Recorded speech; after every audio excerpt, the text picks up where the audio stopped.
Hi guys, I'm Mr. Joseph, your chemistry teacher. So today's lecture is a continuation of our previous lecture on electrolysis. So I want to look at topical questions on electrolysis based on what we've treated in the past. So this is a typical example. Complete the table, identifying the substances liberated at each electrode during electrolysis with inert electrodes. The first electrolyte is silver nitrate, aqueous silver nitrate. So we have aqueous silver nitrate. So you have to state the substance liberated at the anode and the substance liberated at the cathode. So that means you have the electrolyte, which is silver nitrate, and you have the solvent.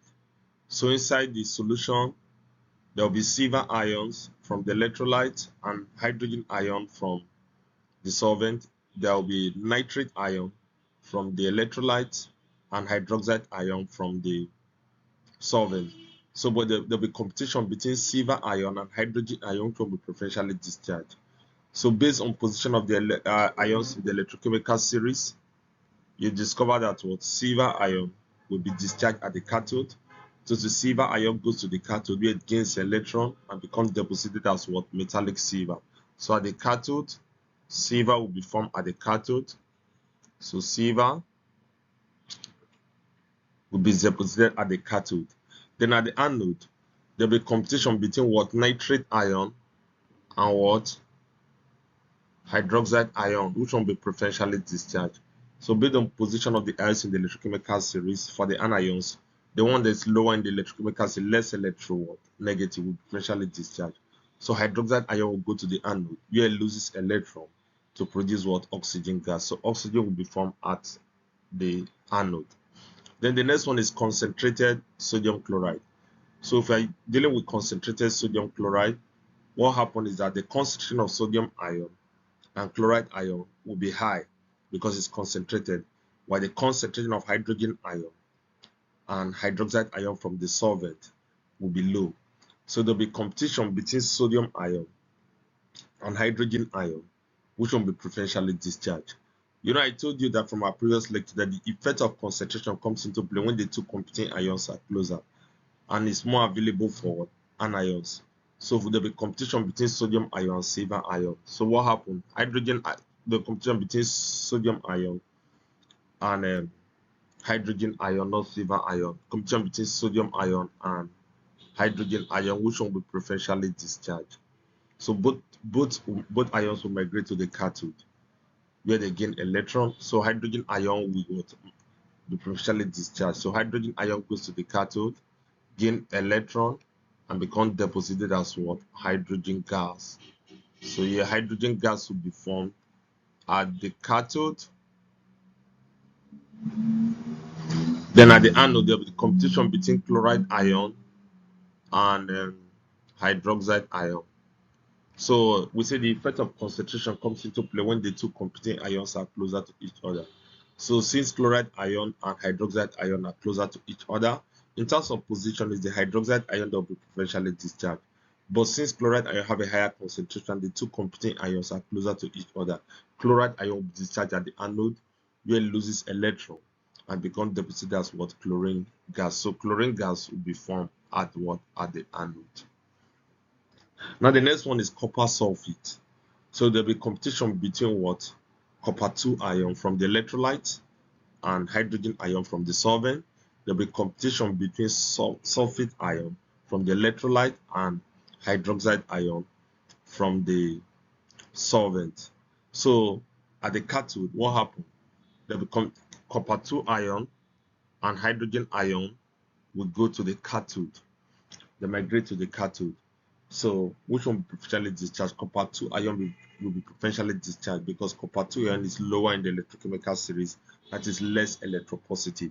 So copper 2 ions go to the cathode where it gains electron and become reduced to what? Metallic copper. So copper will be formed at the cathode for this. Then at the anode, there will be competition between sulfate ion and hydroxide ion from the solvent OH minus and SO4 2 minus. So hydroxide ion is lower in the electrochemical series, so it's migrate to the anode where it loses electron to produce what? Oxygen gas. So it's as simple as ABC. All you just need to do is to consider the factors affecting the preferential discharge of each of the the preferential discharge of ions in the you have to consider the factors affecting the preferential discharge of ions during electrolysis, which is position of the ions in the electrochemical series, concentration of the ions in the electrolyte, and nature of the electrode. So it's as simple as ABC. So this is another example. The electrolysis of zinc chloride can give different electrodes depending on the conditions used. Suggest the product formed at each electrode in the following cases. One space has been filled in for you. So we have to answer the questions. The first one is zinc chloride liquid, which is molten zinc chloride. Based on what we've done from our previous lecture, once it is molten, what happens is that inside the electrolyte, you have what? Zinc ion. Since it is molten, you're going to have, since it's molten zinc chloride, inside the electrolyte, you will have what? Zinc ion and chloride ion. So in this situation, there is no competition between which of the ions will preferentially discharge. So at the cathode, zinc ion, which is the positively charged ion, goes to the cathode, which gains electron, become reduced to what? Metallic zinc. So zinc will be formed at the what? At the cathode. Yeah, for this. Then the next one is concentrated zinc chloride. Concentrated zinc chloride. So you have the electrolyte and you have the solvent.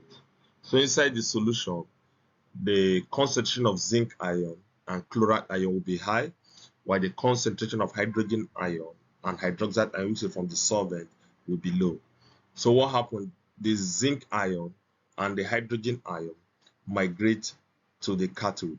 So there will be competition between which of the ions that will be preferentially what? Discharged. So we say the effect of concentration comes into play when the two competing ions are closer to each other.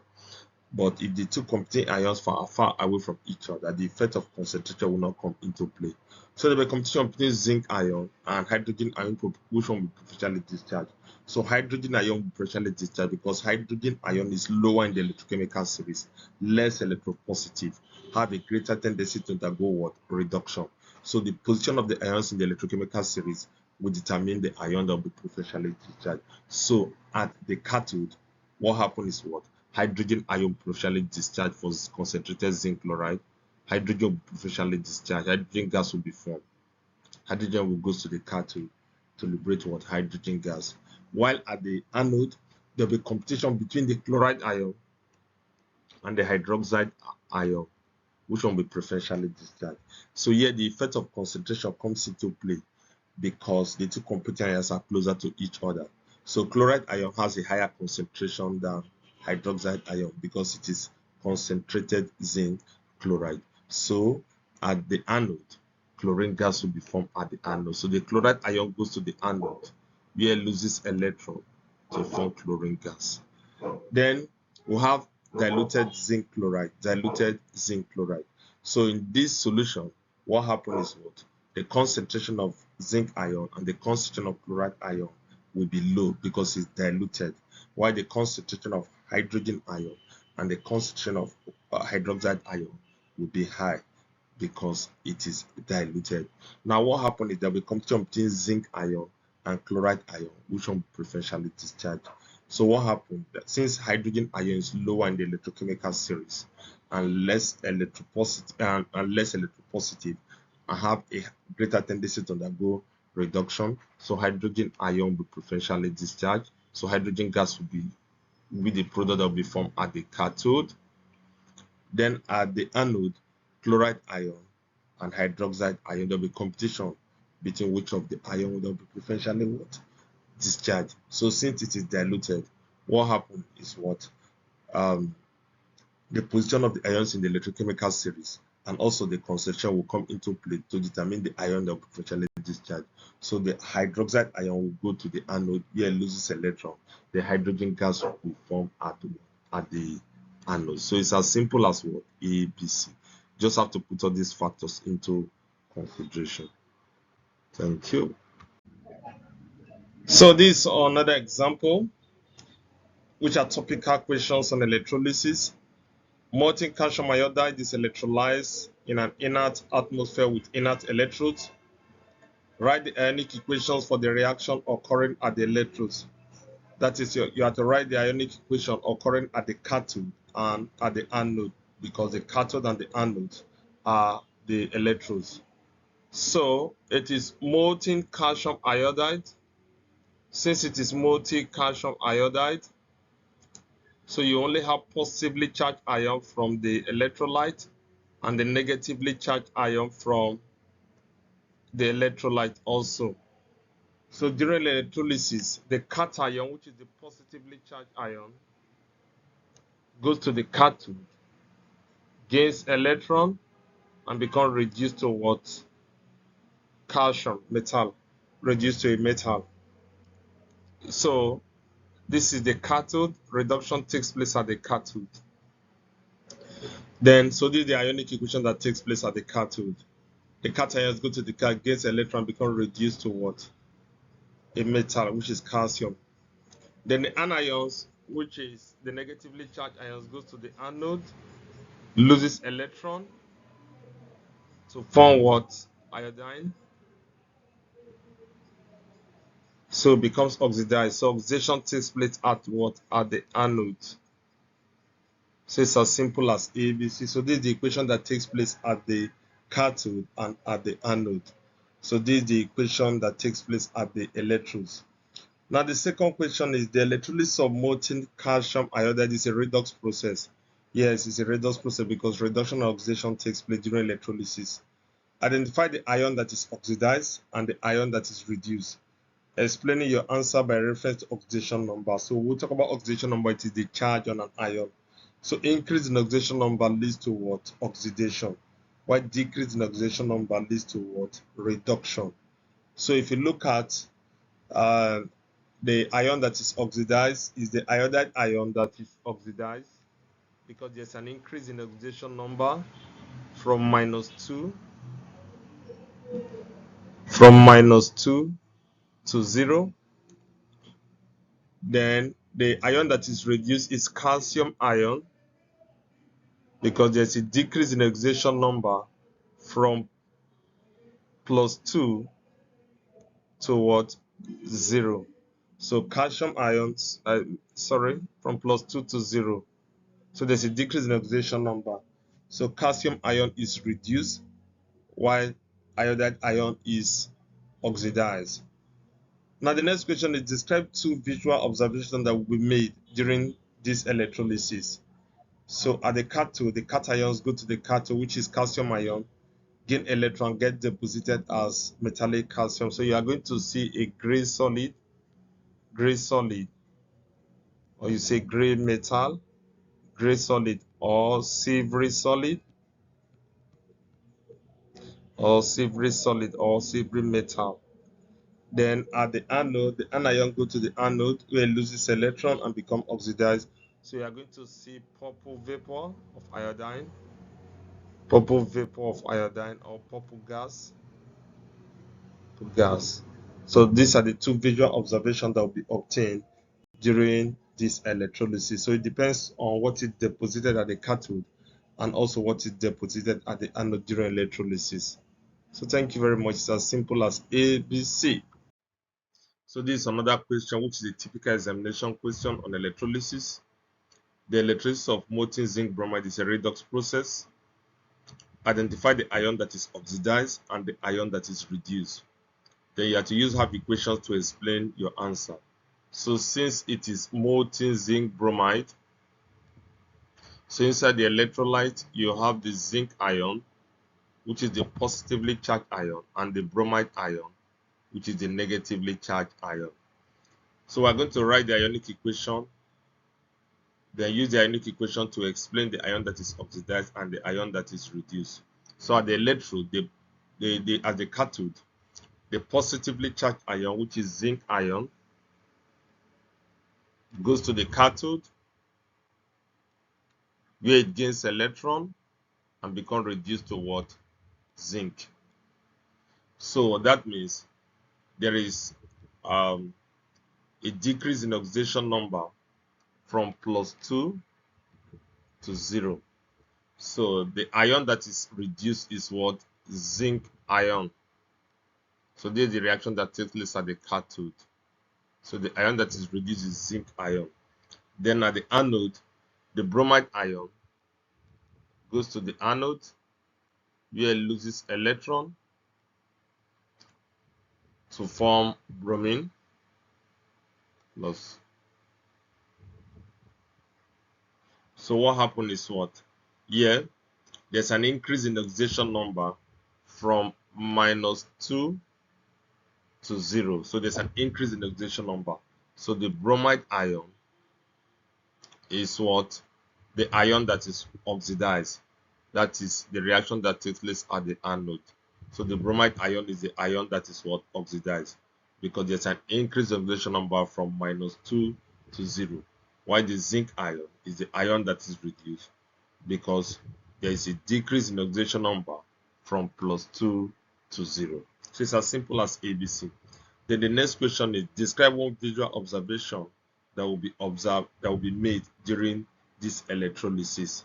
So at the anode, there's going to be brown vapor, brown vapor of bromine, brown vapor bromine, or brown gas, of bromine at the anode. So as you can see, it's as simple as ABC. So that is date. So this is a typical examination question on electrolysis. The apparatus shows a cell which can be used to determine a value of the Avogadro's constant L. So before all, the diagram is an electrolytic cell. So you have to name the component X. So the component X is an ammeter. It's an ammeter used to measure current. Ammeter. So X is what? An ammeter. Component X. Ammeter. Then the next one suggests a suitable electrolyte Y. So since the electrodes are silver electrodes, the electrolyte will be a soluble salt of silver. So we can use silver nitrate, which is silver nitrate, AgNO3, which is silver nitrate, aqueous silver nitrate. So any soluble salt of silver, we give you the correct answer. So we're using the what? Aqueous solution of silver nitrate. So it's as simple as A, B, C. So thank you very much for listening. Try to solve as many questions as possible. And if you encounter any difficulty, feel free to reach out to me. I'm always there for you. I'm Mr. Joseph, your chemistry teacher. If you have any challenge, please, I'm always there for you. Feel free to reach out to me. And please don't forget to subscribe to my YouTube channel, share, comment, like. I wish you the best. Thank you very much. I'm Mr. Joe, your chemistry teacher. Feel free to reach out to me for any difficulty. Subscribe to my YouTube channel. Thank you for listening. Attempt as many questions as possible and reach out to me. I'm Mr. Joseph, your chemistry teacher. I'm always there for you. Thank you.